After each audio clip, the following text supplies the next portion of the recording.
that's what most people's idea of is. That's great, but look under the surface, and there's some very strong, potent weeds that can be had for outdoor that are 100% organic. But you need to know what to look for, and consider your other qualities in your smoking or ingestion experience too. It's not all about the THC. There's a CBD content, there's a taste and smell content. It's a much more rich, varied palette. I would really encourage dispensaries that want to be, conscious and forward-thinking and have any kind of green awareness to really develop their organic outdoor section and actually do some educational outreach to the public, offering some outdoor and just being, honest given the economic competition that's there, but to be truthful and understanding what's going on with the indoor market.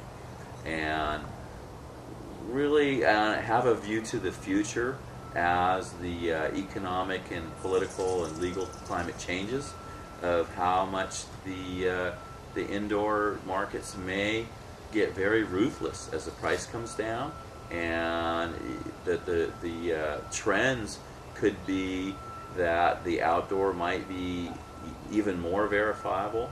There's people in Mendocino County that are really talking about forming the Mendocino County Organic Growers Association that will be third-party verifiable organic. You'll get a sticker and it'll be verified organic outdoor. And I believe that might be a good trend going forward. And I would encourage people to really look for that and support it, both at the dispensary level and at the consumer level even more. And the other thing in the political climate that's going on, I see, is just the overview of the rush of the money into this, including the governments getting, big eyes over the tax money and how they're going to regulate this. Just because we pass this initiative and the cities and counties start saying, well, we want our tax cut, doesn't mean it's going to make it easier for people to be true entrepreneurs and self-employed in this business if we end up giving it over to a few big players that are passing money off to city councilmen or at the state level. And my view, if you want to study your history, look at any history or background on the end of Prohibition in this country, even right here in California, and consider how it went down in 1932 and 33 for the end of Prohibition, and look at what's going in marijuana. And one of the things that really happened at the end of Prohibition was it was absolutely corrupt. Everybody drank. It was still technically illegal. The cops were on the payoff. The politicians were on the payoff. The people that could supply and were well connected were doing booming business. The usual suspects were usually rounded up and shaken down, and then it's back to business as usual. So is that how we want the marijuana business to go? Consider that when you observe how our justice system is playing out. I observe some of the crazy disjointed things that are going on right up to the DEA right now, where we have supposedly legal medical marijuana going on one hand, and on the other hand we have DEA raids going on right after a city councilman says open your shop and pay us a bunch of money, and then some little small timer gets shaken down for tens or hundreds of thousands. So anyway, but the positive factor in this is after all the crazy shakeout on this thing, the trend will be that we would like to see cannabis, myself and a lot of people, including Dr. Courtney, who's a pioneer, cannabis doctor in Mendocino. The view is to really view cannabis as a medicine and even more as a food. It is not to be a tightly regulated, you know, medicinal or alcohol or cigarette product that someone gets an expensive license and you're counting every plant and every pound that goes by. It's a tomato. You grow as much as you want in your yard on the small time level.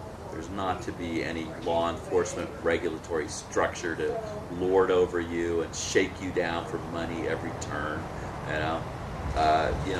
My pot doctor says, we need to grow flats of marijuana starts and be juicing them every morning for the CBDs that are good for our immune system. It's not about numbers and like permits and how much money the state can squeeze out of this process. Okay? It's a food crop. Yes, if the big boys want to go into the business, they should be taxed and regulated at the large scale. But for the small time, there shouldn't be excessive taxation.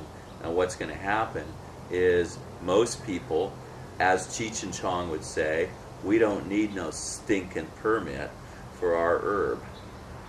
And there will be a continued gray market going forward if the state of California decides to just, ratchet up, the amazing amounts of tax they're talking about on the legal marijuana product.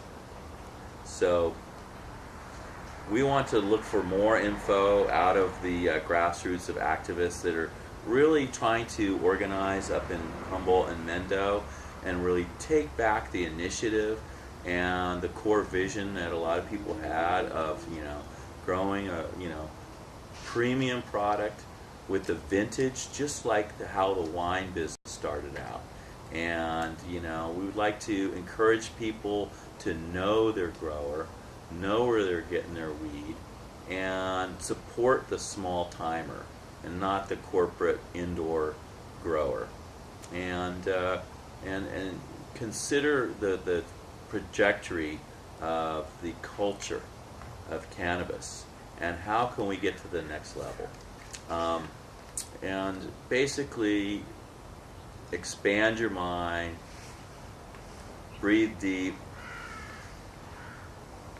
know and say the truth, even if it pisses someone off. Thank you.